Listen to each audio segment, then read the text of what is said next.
Coucou les petits loulous.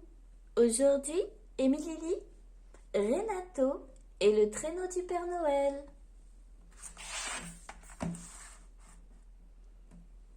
C'est décidé. Plus tard, Renato veut être reine du Père Noël. Mais comme tout le monde le sait, un renne fort n'est pas seulement costaud.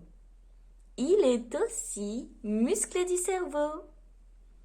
Et justement, la veille de Noël, Renato va devoir faire preuve d'astuce, car le Père Noël s'est cassé la jambe.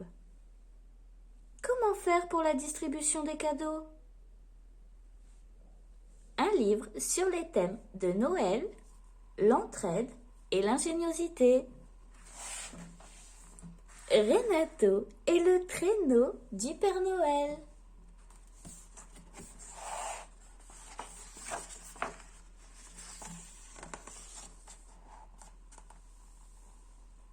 Renato, le petit renne, est déçu. Malgré la gymnastique, il trouve que ses muscles ne gonflent pas. Renato veut devenir grand et musclé. Car plus tard, c'est décidé, il sera reine du Père Noël. Mamie Irène lui explique. Tes biceps vont grandir en même temps que toi. Et puis, un renne fort n'est pas seulement costaud. Un grand renne est aussi musclé du cerveau. Et oui, Renato ne le savait pas, mais un renne du Père Noël doit également savoir réfléchir.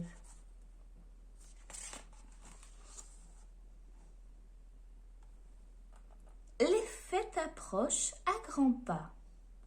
Et dans la cuisine de mamie, il y a cette odeur si douce de cannelle et d'anis mêlés. Renato mange les bons petits gâteaux, car mamie dit que ça nourrit les cellules grises. Chouette! Papy René vient de rentrer du Club des Rennes Sages. Renato suit Papy dans le salon. Il aime l'entendre raconter les réunions avec les anciens rennes du Père Noël. Mais aujourd'hui, il se passe quelque chose de sérieux. Les sourcils de Papy René se froncent. Il s'assoit et annonce avec sa voix grave. C'est la catastrophe! Le Père Noël s'est cassé la jambe. Renato se dresse sur ses pattes et s'écrie. Par mes sabots d'hiver, qu'est-ce qu'on va pouvoir faire? Papy est désolé. Il pense à voix haute. Avec sa jambe plâtrée, le Père Noël ne peut pas s'asseoir dans le traîneau. Et de mémoire de vieux renne, un Noël sans cadeau, ça ne s'est jamais vu. Contrarié, Papy explique. Nous avons bien trouvé une solution.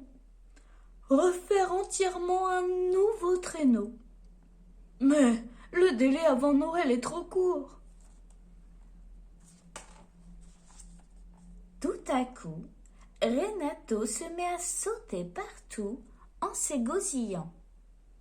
Par mes sabots d'hiver, j'ai une idée qui va vous plaire.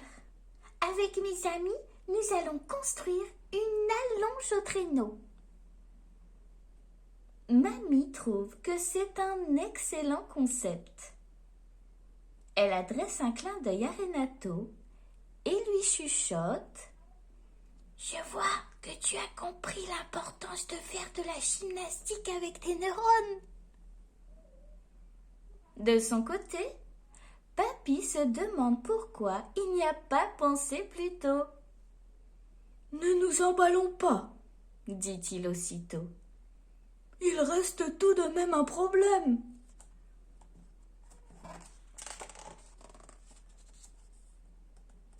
Personne n'a le droit d'aller sans autorisation au village du Père Noël. Il faut la permission du club des reines sages. Papy décide d'y retourner. Il prend ses clics et ses sabots tout en promettant de revenir bientôt. Zut de zut!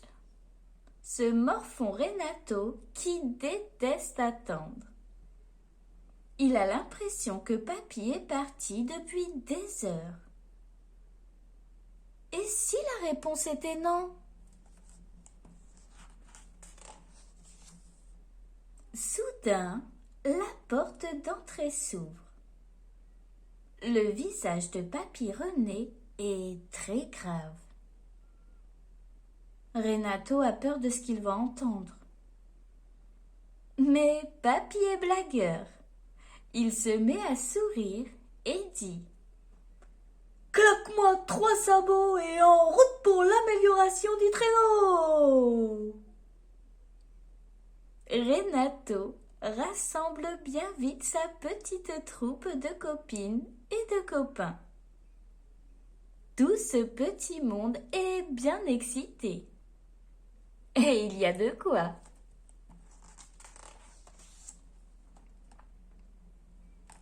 Les petits rennes sont émerveillés. Se retrouver dans l'atelier des lutins est un véritable rêve.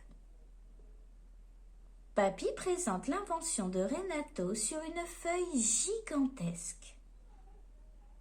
Il a conçu un plan très clair et tout le monde le scrute avec intérêt.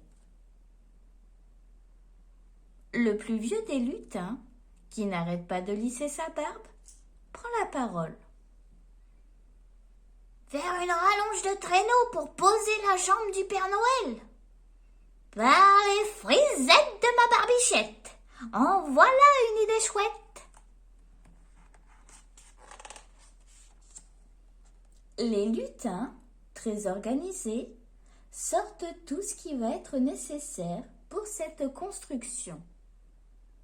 Il n'y a pas de temps à perdre. Papy donne un outil à tout le monde. Chacun a une mission. Après quelques minutes, Renato et Ninette bougonnent. Ils se sentent maladroits. Par mes sabots d'hiver, je tourne à l'envers, s'exaspère Renato. Par le pelage de mes sabots, je déteste le marteau, s'agace Ninette. Heureusement, Renato a plus d'un tour dans son sac. Échangeons nos outils.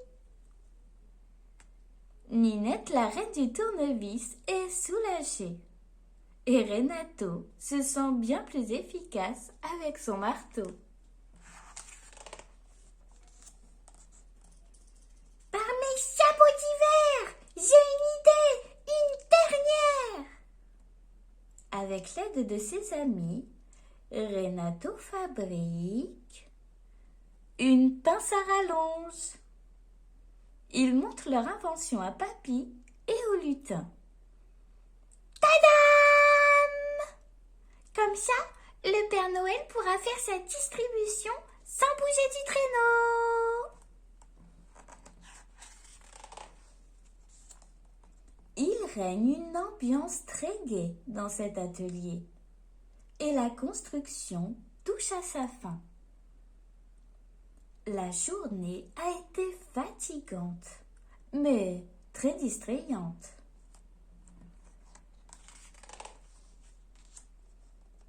Enfin, le plus vieux des lutins arrête sa perceuse. Que ça fait du bien aux oreilles! Renato et ses amis se reculent pour regarder leur travail et comparent avec le plan. Le lutin à frisette dit affectueusement: Tu as des idées dignes d'un grand renne. Tu es vraiment ingénieux. Renato le remercie timidement. Mais un bruit venant de la porte du fond attire son attention. Il dit tout bas à ses amis. Par mes chapeaux d'hiver, est-ce que je vois de travers?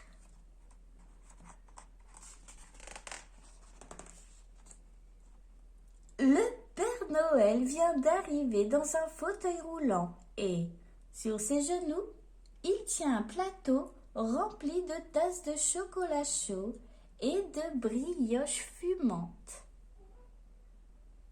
Ninette rigole et dit « Tu vois, le Père Noël a plus d'un tour dans sa hotte. Il sait aussi préparer le goûter. »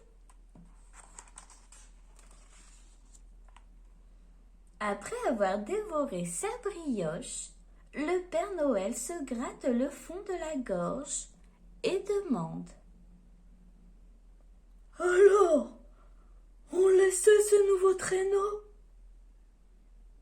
Les petits rennes s'installent. On dirait des petits cadeaux. Renato s'apprête également à monter. Mais le Père Noël déclare « Je crois que tu es prêt pour que les grands rennes te montrent comment faire voler le traîneau. Mets-toi sur le dos de ton papy et allons-y. » Renato est heureux. Il sait maintenant que tout est possible quand on sait réfléchir.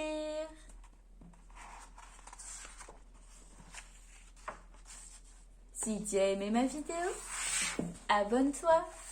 Et si tu es abonné, n'oublie pas de liker.